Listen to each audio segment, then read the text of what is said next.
کہ شاید ہی مکے کا کوئی گھر ہو جس کا سرمایہ اس قافلے میں نہیں لگا تھا۔ حضور علیہ الصلوۃ والسلام اللہ کے حکم سے نکلے، اللہ کے، ہاں جی یہ بالکل بہت اہم بات ہے، سمجھ کے جاؤ۔ کس لیے نکلے؟ تاکہ اس قافلے پر ضرب لگائی جائے، کیونکہ یہ قافلے پہ ضرب نہیں ہوگی، کفار کی معیشت پہ ضرب ہوگی۔ جب کفار کی معیشت پہ ضرب لگائی جائے گی تو نتیجہ یہ نکلے گا ان کے ٹانکے ٹھنڈے ہو جائیں گے۔ یہ بالکل میں عام انداز میں بات اس لیے کر رہا ہوں تاکہ بات آپ کو سمجھ میں آ جائے۔ جب ان کی معیشت پہ لگے گی ضرب تو یہ ٹھنڈے ہوں گے، اسلام کے خلاف سازشیں یا تو بند کر دیں گے یا کم از کم رک جائیں گی یا سلو ہو جائیں گے۔ تو اس لیے معیشت پہ حملہ کرنے کے لیے، ان کے تجارتی قافلے پہ حملہ کرنے کے لیے اللہ کے حکم سے حضور نکلے۔ کب نکلے؟ رمضان میں، اس مہینے میں نکلے۔ آج 17ویں شب ہے نا، غزوہ بدر 17 رمضان کو ہوا۔ کسی نے یہ نہیں کہا حضور رمضان کا مہینہ ہے روزے تو رکھنے دیں۔ قاری صاحب اچھا بدر یہاں رکھا ہوا تھا، اگلی والی گلی میں رکھا تھا، بالکل ایسے جائیں گے، یوں جائیں گے، منہ پر جائیں گے۔ پتریلی زمین، آج بدر شریف جائیں تو آج تو روڈ باقاعدہ بنا ہوا ہے، لیکن ذرا 14 صدیوں پہلے بدر کا ذرا نقشہ ذہن میں لائیں تو ہر طرف پہاڑ ہیں، گھاٹیاں ہیں، پہاڑ ہیں، اترنا بھی ہے، چڑھنا بھی ہے، نوکیلے پتھر بھی ہیں۔ اور مزے کی بات تو یہ ہے، ہائے ہائے کیا مزے کی بات یہ ہے کہ سارے صحابہ کے پیروں میں تو چپلے بھی نہیں۔ ہم نے دین کو سمجھا ہی نہیں، ہم تو پولے پولے رہے بس۔ ہم نے کہا ادھر کھا لو 11ویں کے نام پر، ادھر کھا لو خواجہ صاحب کے نام پر، ادھر کھا لو 12ویں کے نام پر، گھر سجا لو، 2 دیگیں نکالو، چل میرا بھائی جی شاہ۔ ہم نے یہی سمجھا ہے نا بھیا، برا نہیں ماننا، یہی حقیقت ہے۔ ہم نے کہا بابا میں نے دیکھ کھول لی، میلاد کر لیا، کافی بس۔ خواجہ صاحب کو عرس مناتا ہوں ماشاءاللہ سے، کوئی گیارہ میرے گھر میں خالی نہیں جاتی۔ اچھا بھائی اچھی بات ہے، لیکن یہ بتا 11ویں والے کے مشن پر تم نے کیا کیا آج تک؟ خواجہ صاحب تو 90 لاکھ کو کلمہ پڑھا گئے اور اپنا کردار یہ ہے کہ پڑوسی بھی بیزار ہے۔ آج تک خود نمازی نہیں بن سکے اور ایک کو بنا بھی نہیں سکے، اور خواجہ صاحب کی بات کر رہے ہیں، انہوں نے تو 90 لاکھ کو کلمہ پڑھا دیا۔ اور ہم کیا کر رہے ہیں؟ ہم متنفر کر رہے ہیں، ہمارے وجود رکاوٹ ہے، ہمارے وجود رکاوٹ بنے ہوئے، کیونکہ ہم کردار کے اندر مسلمان نظر ہی نہیں آتے۔ غور کرنے والی بات ہے، یہ اس کو رسمی محفل نہ سمجھے قاری صاحب نے یا ٹکلا ثاقب صاحب نے، یہ رسمی نہیں ہے، یہ سمجھتے ہیں کیونکہ یہ لوگ بھی رسمی نہیں ہیں اور ہم بندے بھی رسمی نہیں ہیں۔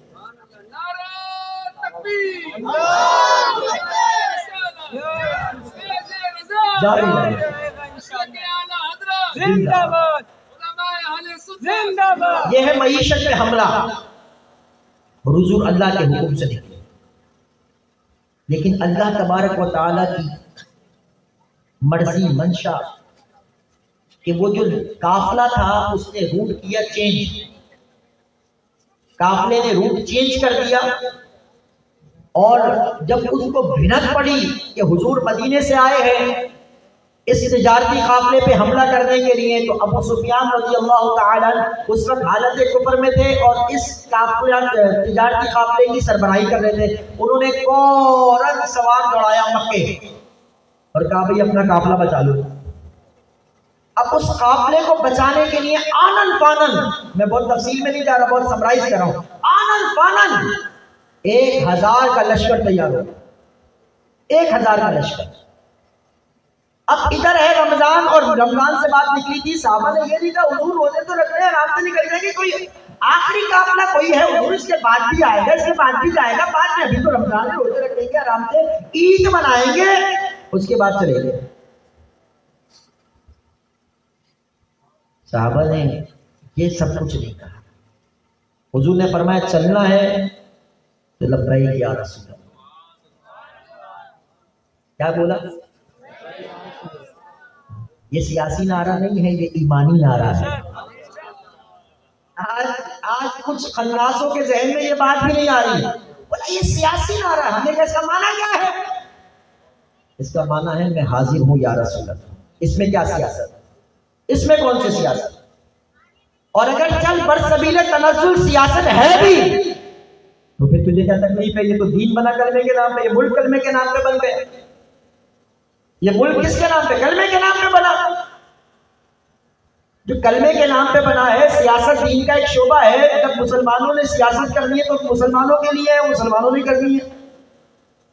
ایسا تو نہیں کہ سیاست یہودیوں نے کرنی ہے مسلمانوں پر. مسلمانوں کا کام ہے، مسلمانوں نے کرنا ہے. بہرحال یہ سیاسی نہیں، ایمانی نعرہ ہے. آج تک لوگوں کو جیے فلاں جیے فلاں جیے فلاں یہ سب ہضم ہے، لیکن لبیک ہضم نہیں. یہ اپنا اپنا نصیب ہے، یہ اپنا اپنا نصیب ہے. ہم کہتے ہیں بچہ صبر کر، آنکھ بند ہونے کی دیر ہے. یہ جتنے تو جیے فلاں کر رہا ہے نا، قبر میں یہ نہیں آئیں گے، قبر میں تو وہی آئیں گے. قبر میں قبر میں تیرا لیڈر نہیں آئے گا. جس لیڈر کی محبت میں تم نے نہ دن دیکھا، نہ رات دیکھا، نہ سیاہ دیکھا، نہ سفید دیکھا، تو یہ نہیں دیکھ سکا کہ تیرا لیڈر جو ہے کیا حضور کے دین کے ساتھ کھڑا ہے یا حضور کے دین کے غداروں کے ساتھ کھڑا ہے. تو نے یہ نہیں دیکھا لیڈر کی محبت کے اندر کہ یہ ختم نبوت کے مجاہدین پر شر برسانے والا ہے یا ختم نبوت کے مجاہدین کے ساتھ کھڑے ہونے والا ہے. تو نے لیڈر کی محبت میں تو اپنے دین سے بھی وفا کرنا بھول گئے. اور جن لیڈروں کی محبت میں لوگ اپنے دین سے بھی بھول گئے نا، دین سے بھی دو نمبر ہی کر گئے، وہ خیر منائیں کہ قبر میں وہ لیڈر نہیں آئیں گے، قبر میں رسول اللہ نہیں آنا. قبر میں رسول اللہ نے آنا ہے، قبر میں کسی لیڈر نے نہیں آنا. میں لیڈر کا نام لیتے ہوئے مجھے کوئی گھبراہٹ نہیں ہوگی، لیکن ہو سکتا ہے آپ میں سے گھبراہٹ طاری ہو جائے، اس لیے میں اسکپ کر رہا ہوں. مجھے کوئی گھبراہٹ نہیں ہے واللہ، لیکن یہاں قوم کے معدے اتنے کمزور ہیں کہ وہ بات برداشت نہیں ہو پاتی، ان کو فوراً جلاب لگ جاتے ہیں اور الٹی لگ جاتی ہے ان کو. یہ کیا کہہ دیا ہماری صاحب نے؟ یہ لیڈر قبر میں نہیں آئیں گے، قبر میں رسول اللہ نے آنا. اس لیے میرے امام کہتے ہیں آج لے ان کی پناہ، آج مدد مانگ ان سے، کل نہ مانیں گے قیامت میں اگر مانگ لو. قبر میں بھی رسول اللہ نے آنا ہے، حشر میں بھی رسول اللہ نے آنا ہے. یہ 2 ٹکے کے تو جنازے میں نہیں آئیں گے، تم سوچو قبر میں آئے. یہ 2 ٹکے کے لیڈر جن کی غلامی میں ساری زندگی گزار دیتے ہیں، یہ تو جنازے میں نہیں آتے.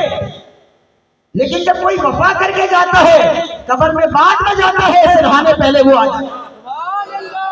اس شرط یہ ہے کہ کوئی وفا تو کرے نا. جب کوئی وفا کر کے جاتا ہے تو پھر 40 گھنٹے گزر جاتے ہیں اور جناب علی چہرے کی رعنائیوں میں اضافہ ہی ہوتا چلا جاتا ہے. جب کوئی وفا کر کے جاتا ہے تو پھانسی کے پھندے پر لٹک کر بھی آنکھیں باہر نہیں آتی، زبان باہر نہیں آتی، بلکہ ممتاز کا چہرہ مزید ممتاز ہوتا ہے. یہ کیا مسئلہ ہے؟ اقبال کہتا ہے کہ محمد سے وفا تو نے تو ہم دے رہے ہیں، کہ محمد سے وفا تو نے تو ہم دے رہے ہیں. یہ جہاں چیز ہے کیا لوح و قلم دے رہے ہیں. تیری نگاہ ناز سے دونوں مراد پا گئے. وقت نہیں ہے، میں سنا دیتا ہوں. بہرحال وفا حضور سے کرے، ہر حال کا وفا حضور سے کرے.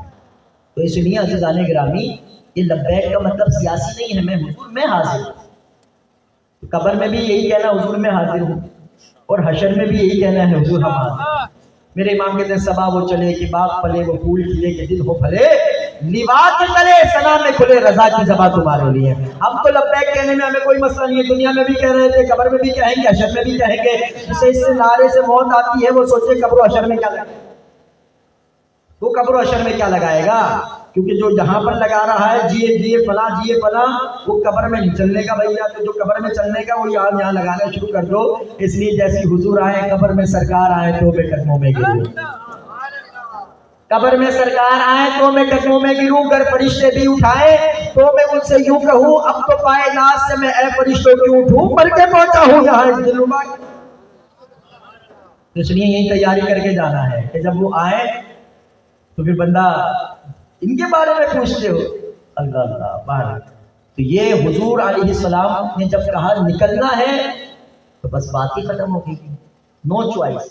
سرکار کے صحابہ چلے، پیروں میں چپلیں نہیں ہیں، خون رس رہا ہے، کوئی جانے کی بات نہیں کر رہا، اپنے کپڑے سے پٹیاں پھاڑ کے قدموں پہ لپٹ رہا.